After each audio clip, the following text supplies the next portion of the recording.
The Early Weigh-In Podcast is back this Saturday. UFC Vegas 119, back at the Apex. Flyweight headliner. Rematch 7 years in the making here between Manel Kape, Kyoji Horiguchi. Has to be a clear number one contender fight there for the flyweight strap. Back to the regular format this week. Ready to highlight our favorite spots, man, on the card. Quickly talk about last week, man. It's as good as it gets. What an event it was. 7 fights, 7 knockouts, and to see an American underdog dominate, to end the main event. Cherry on top, despite it causing my win streak to come to a screeching halt, man. I'm up like 3 units going into the main event. I'm confident as hell in Ilya. I've got a lot riding on Ilya. And if that TKO in the second round comes through, it's like a 7-8 unit night for me. Wish it would have hit, man, but out of sight, out of mind. Can't let it affect this week. I did finish minus 2.77 units. How'd you finish up there? Yeah, I took a big flyer on an American. It was just the wrong one, man. I put a unit on Michael Chandler, and he looked like his price tag at plus whatever. I got good numbers on him too, like plus 575. But he looked all 575 underdog. Thankfully, I kind of got a breather right off the bat and had 3 units, and I only other bet 3 units on Diego Lopez at minus 146. Little sketchy at the very beginning, but he just working into the fight, and once they really started throwing, like, I'll take the Mexican, the true, or I guess he's Brazilian, but whatever. I consider Diego Lopez a Mexican. And he's got the chin to be able to throw inside the pocket with anybody, even Steve Garcia, and he showed it. So ended up the night like plus 1.05 units, still holding on to my streak, and hopefully we can keep that rolling into this week. We start off with the main event. Manel Kape versus Kyoji Horiguchi. Man, I really would have loved to have gone back in time and put a little bit of money on Horiguchi at plus 230, I think you said. That would have been real nice. I think that he's looked, I guess career best. We've seen him a couple times defeated on the regional scene in the Bellator cage, but all against really high-level competition. And then since he's come to the UFC, he's fought some pretty tough guys and really just showcased his skill set, even at 35 years old, which is really getting into that older age, especially for 125 pounds. He looks great. He's fighting Manel Kape, and as you mentioned in the intro, this is a rematch in the making. Manel Kape, when they originally fought, I think he was in like his early 20s, and now we're seeing him in his absolute prime at 32 years old. I guess there's an angle that I'll approach this fight, and I imagine I'll talk about it a little bit later, but them being in a smaller octagon, I don't really think that we're going to see, all of their skill sets be able to map out. These two guys both have amazing footwork, and I think that the smaller octagon is going to limit their movement quite a bit. I think we're going to see a lot of head-on collisions right in the middle of the octagon. And ultimately, I think somebody's going down. I think more often than not, Manel Kape wins at this point in his career. I think he's just a smidge faster, and his timing is just excellent. Horiguchi, Manel Kape's not going to engage with some of the slugfest that Horiguchi might want to. And I think that he just lands a little bit cleaner shots. So at this point in his career, I do think that Manel Kape will be the one with his hand raised on Saturday. But I'm not really interested in paying juice for a fight that I think is super close with high-level 125-pounders. So it's a pass for me. Manel Kape gun to head, though. Yeah, man, you and I see the fight, honestly, extremely similar. Kape's one of these guys, been on the edge of a title shot for what feels like 2-3 years now. He gets so close, just loses that last title shot or has a canceled fight, can't make weight. But, yeah, man, a lot of people see Manel Kape as the uncrowned champ of the flyweight division. And you brought up the biggest point that I was going to talk about here is, I kind of feel like age played a factor in that first fight, and it was a big talking point in the first fight with the age and the youth of Manel Kape. And here it is, a big talking point again for Horiguchi being on, like you said, the much older side at 35 for flyweight. Kape's going to be so much faster. Horiguchi's honestly like extremely quick, but man, I watched back that Royval fight. Dude, that right hand is probably the quickest right hand I've ever seen anybody throw in the UFC. Like it's sniping. There's no getting out of the way. He's a great counter striker. But at times, man, the issue with laying juice on Manel Kape is he'll go out there and drop the first round trying to get the reads. And, in a high-level fight, you really just can't drop rounds, period. And then even at that, when the takedown threat has been there, you saw it with the Pantoja, with the Nicolau fight. When the takedown threat's there, you can see Kape be a little gun shy at times. And Kyoji has overall, potential to solidify some top time here. And the reason I just kind of struggle pulling the trigger on him outside of, missing the line almost by $1 is the speed disadvantage, man. Potentially coming off a hand injury that last fight. I do think he kind of has a dodgy chin too. We've seen him buzzed at times, and I don't know. I kind of do think at plus 235 he was the sharp side, but at a point now, I'm at a thing where, yeah, sure, I think it's a close fight, but all the moment and finish up side, it tends to lean toward the Cop side. So, yeah, I'm with you. I pick Cop, and yeah, I don't know. Maybe fight night, tons of money come in, and I can find a way to play Horiguchi because, like you said, if it ever got close to that 2-to-1 price tag again, I'd be eager to jump in. But yeah, Cop probably wins it more times than not. Co-main event, light heavyweight, Ian Cutelaba, Navajo Sterling. Might have a bit of a difference in opinion here. I think Ion's probably going to cause him maybe, I don't want to say issues early in the fight while he's fresh, but dude, he's extremely physical. He's strong in the clinch. You know he's likely going to go for that wrestling earlier. And what I just feel like trouble is I just feel like he's going to crowd the space that Navajo likes to work in. Maybe put him up against the cage, made him fight off those takedowns. But I feel like Navajo Sterling has really, really good takedown defense, man, and it works really good up against the cage. And I think his style kind of favors him. I like his style in this matchup. With the good takedown defense, I feel like he's going to make Cutelaba work. And on the back half of this fight, he's kind of, I don't want to say coast, but kind of just be able to dominate the back half of this fight. Just being able to scoot around the outside, beat up the legs, work the jab, and just feel like he's a far more technical guy here, got the better cardio. He seems to be improving each time out. And as Cutelaba starts to slow down, somebody this accurate, this good at kickboxing is going to start to find the home. So I like Navajo Sterling. I may try to get on him live. That decision's always kind of there, man. But I wouldn't be shocked if he were to find another finish on a tired out Cutelaba. So I like Navajo Sterling. Really like Navajo Sterling the back half of this fight here. Yeah, so differing opinion right here. I think Cutelaba, I know we've seen him have a roller coaster experience in the UFC. He's lost a lot of big fights. He's won a lot of big fights. And right now at 32 years old, I do think we're seeing maybe the best Ion Cutelaba that we have. He understands what he needs to do in these fights, even if it is, taking a little bit off the gas in that first round. Coming off of this huge win against Omar Sy, I am not convinced that Navajo Sterling isn't just a really athletic dude with decent fundamentals. I don't think that he is a super high caliber fighter. We've seen him go to decision with guys like Tuco Tucos and Bellotto. I mean, these are just opportunities where I really expected somebody who had a super high ceiling to get these finishes, and we're just not seeing that with him. And Ion Cutelaba's last fight against Omar Sy, some of the takedowns that he was getting, some of the tools that he was able to use, it to me looked like he was just starting to put everything together that he was kind of missing in his initial run in the UFC. And I feel like hitting your stride at 32 years old might just be best case scenario for him. Navajo Sterling still being undefeated, I do think that he has a lesson waiting just around the corner for him. So if it's not Ion Cutelaba here, I do think it's going to be the next jump up in competition. But I think that he is taking quite a big jump up in competition from what we've seen him fight up until this point into the UFC, ending on Bruno Lopez and then taking on Ion Cutelaba in his current form.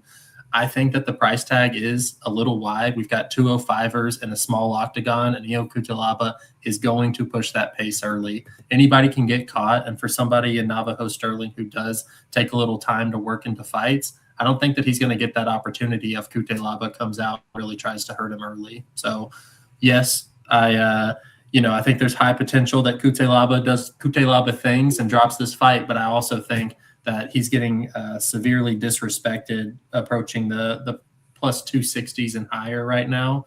I'll be taking a flyer out for him, and I think I got a unit somewhere in my pocket for him. So give me Ion Cutelaba here, but I understand there are some, there are some downsides to his game, but I think I got to go with him here. Moving on to our fight of the night. I've got Christian Rodriguez versus Hyder Amil. I think the line is, I think there's more meat on the bone for C-Rod right here than I do Hyder Amil. Hyder Amil, I just think that he's a little bit one-dimensional in his game plan. Dude, he can stand and bang with anybody. He pushes a really hard pace. But we saw in the last fight, credit to him. I don't think that there's many fighters in the UFC that wouldn't completely gas out after putting out that type of combination, but he did.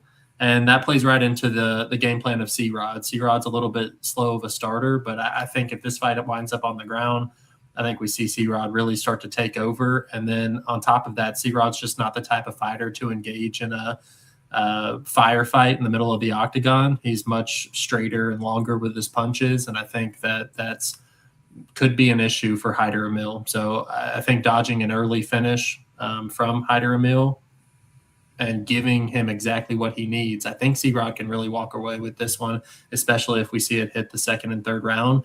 But I think there's potential for C-Rod to just hit a well-timed takedown and take Hyder Amil down in the first round and never really let off the gas pedal. So, give me Christian Rodriguez here. I probably still won't find a unit for him. I mean, I know this probably isn't the best way to go about MMA betting, but it's tough for me to lay any price tag over minus 150. So as we see C-Rod getting hit closer and closer to fight time and getting up near the 2-1 favorite odds, it's going to be tough for me to lay 2 units on him to win one when there is potential for him to get flatlined in round 1. Yeah, man, that's one of the tougher fights for me to call, man. C-Rod to me is not really a natural featherweight, and he's just a great counter grappler. I don't know how much Amil is going to be grappling, but I'd like to hear your confidence on the C-Rod side on a fight I'm not too confident on myself. Fight of the night for me, Mitch Raposo, Alan Nascimento. A couple reasons here I want to talk about it. One, to rebooking. Mitch is the one who was the one who pulled out last time, got sick, and now we've seen the line come down a bit in his favor. Nascimento was much bigger favorite last time. People were getting north of like plus 220 on Mitch Raposo. Now it's like plus 170. And I can't really say that I agree with the line coming down, man. I'm not a big Mitch Raposo guy, if I'm just being honest with you. He's a big size disadvantage here. He's a small flyweight. Alan Nascimento is a very big flyweight. Mitch Raposo's volume is also super low. And, I feel like his best quality is probably like his cardio. Like, he's a tough dude. He tries hard, and if the fight goes late, like, sure, I bet, I could probably think round 3 is probably pretty close. Like, Mitch Raposo, he tries hard, man, but he's just not a very dangerous guy. At the UFC level, like, I don't know if he, maybe he proves me wrong. I just don't know if he ever finds a finish at the UFC level, man. I don't think he's that dangerous. I don't trust his skills that much. And he likes to force the wrestling in a lot of fights, which I think could get him in a lot of trouble here. I think there's just a massive difference in level on the mat here. I think it's night and day. And I think Mitch, even on top, has to be worried about not getting submitted, not getting swept. You make a single mistake, you leave your neck out, it's getting guillotined, you're getting your back taken. And Mitch Raposo, to me, is honestly, you look through the line of who Nascimento's fighting, and it's like, man, he's just a lot similar to Cody Durden. He's just a wrestle boxer. And I feel like it's a lot similar matchup. You can draw a lot of similarities to that fight here. And, yeah, Nascimento's aside for me and getting a better price than last time out. I'm kind of tempted to find a way to play him or look at some type of sub props on the guy. So that's my fight of the night. Like the Nascimento side, man. To your point, I think that Mitch Raposo does a really good job of making fights competitive, but actually getting some separation and him winning has always been an issue for him. And I don't think he won that last fight against Azat. Right. I believe I had quite a bit of money on. Moving on to the underdog pick of the fight, I'm going to be going with the veteran, Andre Touchy-Feely. He's like getting up into the plus 250, plus 250 range. I don't see it, man. I really, really don't. I think Vinicius Oliveira, a lot of his success was predicated on him being the much bigger guy in the octagon.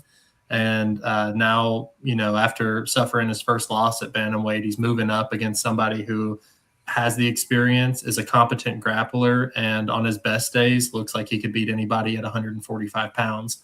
This is just one of those prove it to me spots. I think that there have been some holes in Vinicius's game, and Andre Fili just seems to me like the guy who could just play party pooper here. So I'm not sure that that's warranted, jumping up a weight class after his loss. I mean, who knows what he's going to come out looking like after suffering that first loss, and he's not the bigger guy here. So this is new territory for him. I'm not sure how he's going to cover that price tag, but if he does, I'll give him the credit where it's due. I have a tough time believing it, at least pre-fight. So prove me wrong. I will be placing at least a unit on Andre Fili.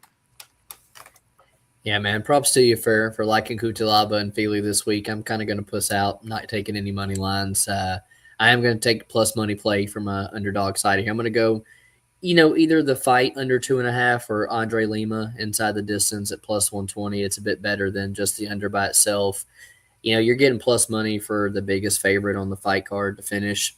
I feel like he's the far better fighter here, skill-wise, holds a massive advantage on the mat.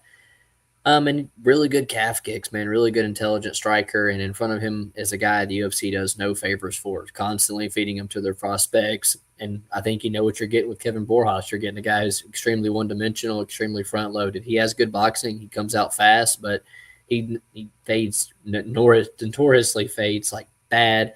Dude's got nothing off his back. He's been finished on the feet. He's been finished on the mat twice. And I just think this is another one of these fights to build Andre Lima up, one of their new undefeated prospects. So I think it probably comes in round 2 or 3 once Kevin Borjas slows down like he always does, and Andre Lima inside the distance plus 120 or the under 2.5 at even money is how I'm approaching the underdog side this week. I like it. We move on to Parlay Piece. I know you got this guy in one of your parlays, so I know you got another option. So I am going to take him, Murtazali Magomedov. With the limited tape that I've seen, that dude is an absolute stud. I think he has a super high ceiling in the UFC. He's been caught before, but his recoverability looked great, honestly. And then the whole other side of MMA, I think he would just wipe the floor with Melsik Bagdasaryan if he gets him to the ground. I think he'll cut through him like butter. And I think that he has so many ways to look like a dominant force in this matchup. And Melsik has, no notable wins in the UFC. He's only 8-3 himself. So these guys have the exact same amount of experience, except Magomedov is 8 years younger and way more in his skill set. So I think that he is a pretty safe parlay piece, and I think the UFC knows what they're doing, matching him up with Melsik Bagdasaryan. So for only minus 300, well, I might be wrong. Yeah, only minus 300. Yep. Come on, that's a great parlay piece. Yeah, definitely. That's leg 1 of the parlay. Leg 2, Michael Aswell. I got him at minus 380. He's like minus 400, minus 420. And honestly, dude, like, I just think Michael Aswell is not losing this fight. Like, when you go to England and you fight Luke Riley in Liverpool or in England in the co-main event, like, here's your reward. Here's, you get Gaston Bolaños. Michael Aswell's got this guy covered everywhere. The durability, the cardio, the boxing, the wrestling, everything, man. And he's 8 years younger. The pace is going to absolutely break Bolaños. I have faded Bolaños in all 3 of his UFC fights, including the Cortavius Romeos, the one he won. Just a guy that I don't think highly on.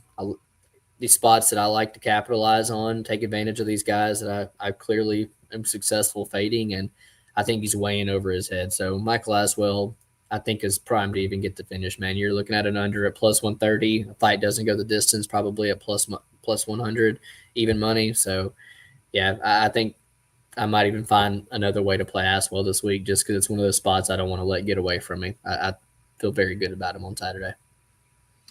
Moving on to our best bet of the night, going back to the first fight that we broke down, Manel Kape versus Caio Horiguchi. I'm seeing in minus 106, fight doesn't go the distance. Yeah. I think these guys, with the limited amount of footwork that they'll be able to showcase inside the smaller octagon, are going to meet right in the middle a bunch of times. We saw it in their first fight. They got dropped like a collective 4 or 5 times over the course of the 3 or 4 rounds that it lasted. I think this is not seeing the judges' scorecards. I think that we're going to see a much sharper Manel Kape, and Horiguchi just has fights with a little bit of reckless abandon. He's willing to enter the pocket. I just don't think that's going to be a good idea with somebody as sharp, fast, and accurate as Manel Kape. So give me the under. If Horiguchi does catch him, find his way on top or something, he could get a finish as well. So I like playing the even money under to be able to cover both sides. I get that it's 125-pound fighters, so that gives me a little reserve, but I'm still probably going to find like 2 units on it. So Yeah. give me the under. I'm glad you talked about that. I think that's a phenomenal spot. Going to be playing that myself. Only other bet I got released so far outside of that parlay, who I'm going with here, I've got Carol Rosa. I've got her tracked at -118. I'm getting virtually a pick 'em on a girl who, opened like I think -170 or something like that. And there's always an argument, the fight's close, but I don't really see where Santos troubles Rosa. Historically where Rosa struggled, I don't see Santos being successful in those areas. Rosa's massive advantage, clear advantage on the feet for me, man. Massive advantage in the volume. Like we've seen this girl go out and put north of 100 strikes multiple times. The best part of her game when she's not being taken down. She's the true bantamweight here, not the 125er who's, blessed and can't make 125. Way better cardio, man. And again, the knock on her is she has been taken down. She doesn't have a lot off her back. Get up game's not really there. But did Aylin Perez, like Norma Dumont, these are big girls. These are big 135ers who are very intentional with getting the fight to the mat. And the other one is Sarah McMahon, a silver medalist, Olympic silver medalist. So I don't think that's what she's going to see in front of her on Saturday with Luana Santos. And if she keeps this fight standing, I think she clearly wins these striking exchanges. I think she puts her on the fence. She beats her up in the clinch. She shows who the true bantamweight is. And I think she's going to look at least, like we said, 55, 60% talking before the pod here. So I got a unit on her. I laid her to win a unit right back at -118. And if it touches plus money, if more love comes on the Luana side, I'm not opposed to dropping another half unit or something there. I like the Carol Hosa side. Moving on to our quick pick section of the night, we start off at is it a bantamweight? 145. 145 pounds, where we have Otari Tanzilovi versus Shane Collins. Maybe you can tell me what I'm missing, because when I wiki cap this, it should be a whole lot closer. I know that Collins has an extensive amateur record, so he's seen a lot of competition, and he looks great so far, but hasn't really fought the highest caliber of competition. Otari, I know he's dropped the one fight to Musasis, who hasn't really panned out great in the UFC, but it's a split decision loss, and it was a good fight. So, tell me what I'm missing here, because Georginian, that's 28 years old and 10-1 as a +180 against another unproven talent, has sparked my interest. I really wasn't, and maybe it's because of the way Musasa's career has played out so far, but I really wasn't in love with the way that's aged so far, man, and on the side of Shane Collins, I just feel like he's the better prospect. I feel like he can mix the game up a little bit better. I will need to dig a little bit more, because when I was online today, man, I've seen a couple people like laying the chalk, a couple units, deep on Shane Collins. And, if you're contemplating if that's not the right decision, maybe I need to dig in a little bit more. I did kind of favor the Shane Collins side after watching the Musasa fight back, but maybe I'm missing something, man. I didn't dig too deep into that one. I don't really know. I just scanned it over with my eyes before we started. So, I mean, yeah, I'll do some digging as well, but it certainly sparks my interest. Carol Hosa, Luana Santos at women's bantamweight. Just talked about it. You know how I feel. Carol Hosa's best bet of the card. Yeah, I mean, I look at it a little bit differently. I think if there's somebody that's going to get a finish, it's probably Luana Santos, but I think 55, 60% of the time, Carol Hosa does make it a boring fight like she does, and gets the nod 29-28 by decision. So give me Carol Hosa. Leon Shabazian, Edmund's little brother, taking on Levian Chakeli. Certainly not two Georginians going to be losing in a row. So, I think that Leon, being whatever, 30 years old. His brother being in the UFC for quite a while now. If he was good enough to make it, he would have already been here, and he just wasn't. So give me Levan Chokili to finish him. Yeah, I think Joe Kelly's going to finish him as well. Leon has horrible durability. Horrible defense, no grappling. I think Joe Kelly is very warranted of his minus 300 price tag and is, I don't know, maybe I even actually find a way to play him because I think he could be. Maybe that's how you double down on as well. Could be, man. And honestly, very well could be. I think that's a good play this week. Glad we talked about him. Doubling down on Aswell, you obviously know that I feel damn good about him, man, and honestly think he could go out here and could put Bolaños away with the pace, could land some grappling and make it look even easier. You know, where Michael Aswell, he comes from that 5-ounce fight club with Josh Van, like that camp's riding hot right now, man. And, you know, they're one of these, like, they turn up the pace in round 2 and 3, and Bolaños is a notorious gasser, man. And I think that just sets up so well for Bolaños or Michael Aswell 2-3 finding that finish. I like it. I'm on the Michael Aswell side as well. Moving down to the flyweight division, Mitch Raposo versus Alan Nascimento. I think Mitch Raposo is good at making fights close, but honestly, I think his style fights right into the game plan of Alan Nascimento, and I think that he's probably doomed. So give me Alan Nascimento here. And that's why it's hard to lay the chalk on Nascimento, because if it does go 3 full rounds, it's like, fuck, it probably is a close fight. But I feel like so much finishing upside on Alan Nascimento if there's a decent prop out there on him that I'm looking at Saturday. I like him to finish the fight. Bia Mesquita, Melissa Mullins.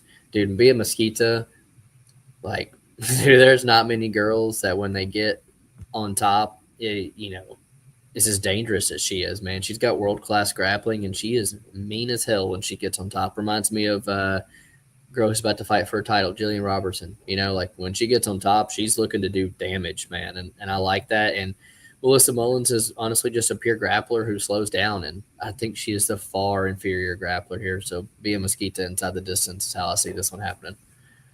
I agree, but I also think people are really jumping the gun.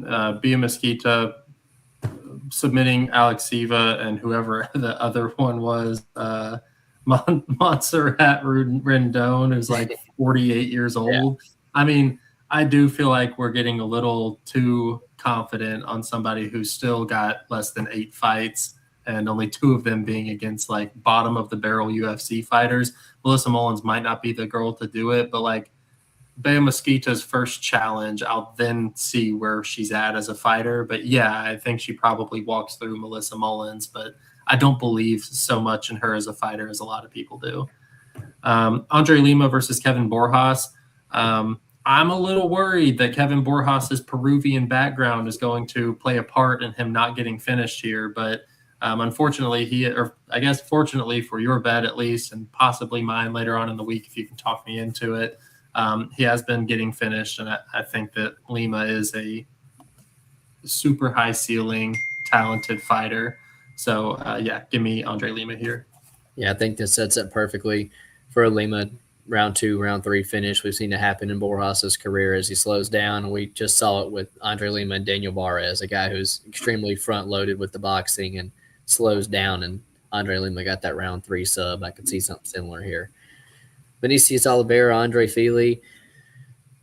I almost want to get with you there on Fili just because, like you said, when dude shows up, he really shows up. And Vinicius Oliveira is absolutely the level of fighter that Fili could beat on those type of nights. But, man, he's just kind of getting old. His durability is not there. And, like, while Oliveira does seem finish or bust, if he does land, I don't know if Fili can take it. So, my pick's Oliveira, but it's Fili or pass at the betting window, 100%.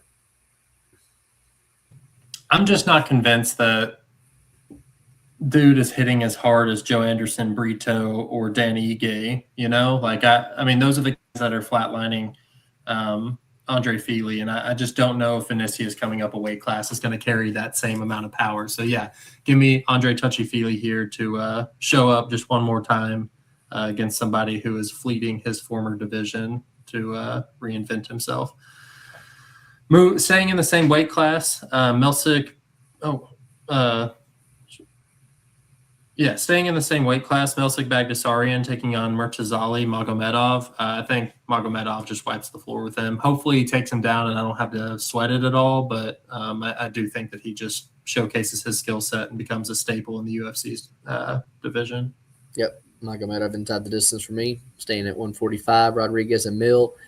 Not as confident in a C-Rod just because, I've been on the C-Rod train at bantamweight against these young grapplers who are blowing their wad, and I just, like Jamal Emmers is a big-time athlete. He's a big 145er. Now we're talking about a guy who just, I don't know if he's just lazy but can't make 135. So I don't know, man. Christian Rodriguez is at chalk when I have played him at plus money so many times is just, I've made my money on Christian Rodriguez. Easy pass for me. Wish you the best. We'll side on opposite sides. I'll take the dog and Hyder Amil. Okay, I was like, I'm not I'm not betting Christian Rodriguez, but I do think that he just has more ways to win this fight, which is ultimately why I find myself on him. If this was pick'ems, I'd certainly be laying a little bit of money on Christian Rodriguez, but I think the line's where it should be. So yeah, I think C-Rod wins this about 60% of the time, and the other times he probably gets flatlined. So pass altogether. Moving on to the 205-pound co-main event, Ion Cutelaba versus Navajo Sterling. Prove me wrong, Navajo Sterling. I think Ion Cutelaba is going to be a handful for you on Saturday, and hopefully we see best form Ion Cutelaba. Staying on opposite sides there, like the Navajo Sterling side, and in the main event, Manel Kape, Kyoji Horiguchi. I'm dying for a better line on Kyoji Horiguchi. I'd pull the trigger, but I'm siding with Manel Kape, and I think you pinpointed the best bet on that fight. Fight doesn't go the distance at just over even money. That's the way I'm probably going to play it as well. Super exciting fight. I do think that we get a lot of clashes middle of the octagon. I think somebody goes down. I just think most of the time whenever they are hitting each other in the middle of the octagon, Manel Kape's going to be the first one to touch him. So I do think that he gets the dub on Saturday. Appreciate you guys staying with us. Like and subscribe as always. That's our favorite spots for UFC Vegas 119. We'll be back next week for a fun main event, man. Rafael Fiziev, Manuel Torres. What a banger that is. Appreciate you as always. Like and subscribe. See you next week. Peace.